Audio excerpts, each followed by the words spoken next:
Atos dos Apóstolos, capítulo 13. Na igreja de Antioquia havia profetas e mestres: Barnabé, Simeão, chamado Níger, Lúcio de Cirene, Manaém, que fora criado com Herodes, o tetrarca, e Saulo. Enquanto adoravam ao Senhor e jejuavam, disse o Espírito Santo: Separem-me Barnabé e Saulo para a obra a que os tenho chamado. Assim, depois de jejuar e orar, impuseram-lhes as mãos e os enviaram. Enviados pelo Espírito Santo, desceram a Seleucia e dali navegaram para Chipre. Chegando em Salamina, proclamaram a palavra de Deus nas sinagogas judaicas. João estava com eles como auxiliar. Viajaram por toda a ilha até que chegaram a Pafos. Ali encontraram um judeu chamado Bar-Jesus, que praticava magia e era falso profeta. Ele era assessor do procônsul Sérgio Paulo. O procônsul, sendo homem culto, mandou chamar Barnabé e Saulo, porque queria ouvir a palavra de Deus. Mas Elimas, o mágico, esse é o significado do seu nome, opôs-se a eles e tentava desviar da fé o procônsul. Então Saulo, também chamado Paulo, cheio do Espírito Santo, olhou firmemente para Elimas e disse: Filho do diabo e inimigo de tudo que é justo, você está cheio de toda a espécie de engano e maldade. Quando é que vai parar de perverter os retos caminhos do Senhor? Saiba agora que a mão do Senhor está contra você, e você ficará cego e incapaz de ver a luz do sol durante algum tempo.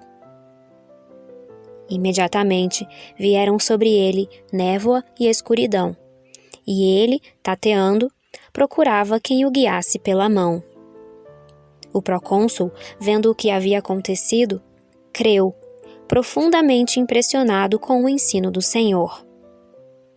De Pafos, Paulo e seus companheiros navegaram para Perge, na Panfília. João os deixou ali e voltou para Jerusalém. De Perge, prosseguiram até Antioquia da Pisídia. No sábado, entraram na sinagoga e se assentaram. Depois da leitura da lei e dos profetas, os chefes da sinagoga lhes mandaram dizer: Irmãos, se vocês têm uma mensagem de encorajamento para o povo, falem. Pondo-se de pé, Paulo fez sinal com a mão e disse: Israelitas e gentios que temem a Deus, ouçam-me. O Deus do povo de Israel escolheu nossos antepassados e exaltou o povo durante a sua permanência no Egito. Com grande poder, os fez sair daquele país e os aturou no deserto durante cerca de 40 anos. Ele destruiu 7 nações em Canaã e deu a terra delas como herança ao seu povo. Tudo isso levou cerca de 450 anos. Depois disso, ele lhes deu juízes até o tempo do profeta Samuel. Então, o povo pediu um rei, e Deus lhes deu Saul, filho de Quis, da tribo de Benjamim, que reinou 40 anos. Depois de rejeitar Saul, levantou-lhes Davi como rei, sobre quem testemunhou: Encontrei Davi, filho de Jessé, homem segundo o meu coração. Ele fará tudo o que for da minha vontade. Da descendência desse homem, Deus trouxe a Israel o Salvador Jesus, como prometera. Antes da vinda de Jesus, João pregou um batismo de arrependimento para todo o povo de Israel. Quando estava completando sua carreira, João disse: Quem vocês pensam que eu sou? Não sou quem vocês pensam, mas eis que vem depois de mim aquele cujas sandálias não sou digno nem de desamarrar. Irmãos, filhos de Abraão e gentios que temem a Deus, a nós foi enviada esta mensagem de salvação.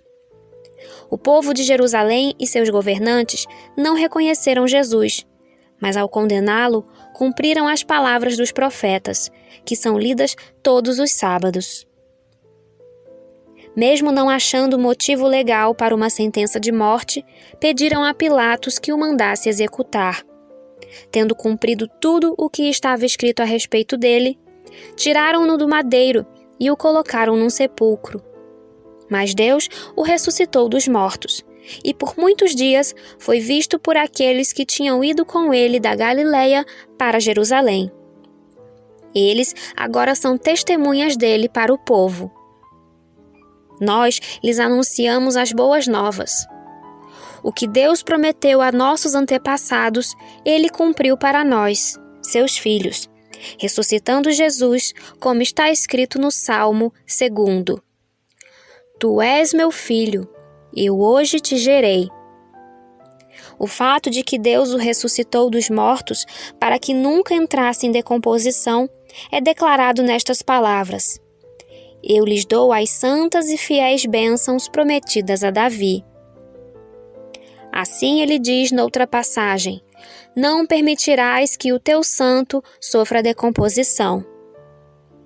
Tendo, pois, Davi servido ao propósito de Deus em sua geração, adormeceu, foi sepultado com os seus antepassados e seu corpo se decompôs.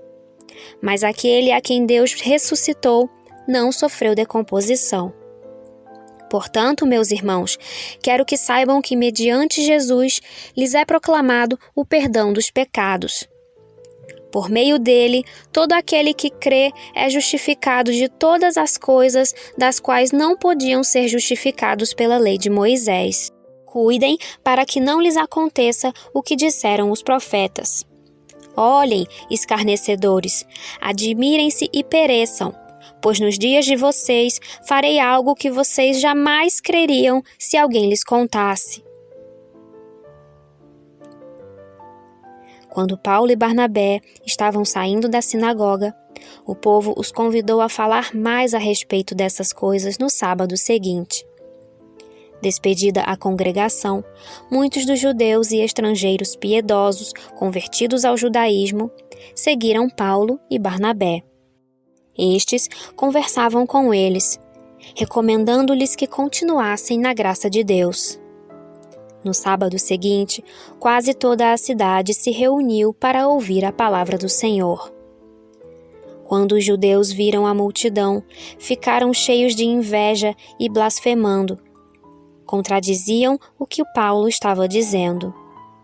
Então, Paulo e Barnabé lhes responderam corajosamente: Era necessário anunciar primeiro a vocês a palavra de Deus. Uma vez que a rejeitam e não se julgam dignos da vida eterna, agora nos voltamos para os gentios. Pois assim o Senhor nos ordenou: Eu fiz de você luz para os gentios, para que você leve a salvação até aos confins da terra. Ouvindo isso, os gentios alegraram-se e bendisseram a palavra do Senhor. E creram todos os que haviam sido designados para a vida eterna. A palavra do Senhor se espalhava por toda a região. Mas os judeus incitaram as mulheres piedosas de elevada posição e os principais da cidade. E provocando perseguição contra Paulo e Barnabé, os expulsaram do seu território. Estes sacudiram o pó dos seus pés em protesto contra eles e foram para Icônio. Os discípulos continuavam cheios de alegria e do Espírito Santo.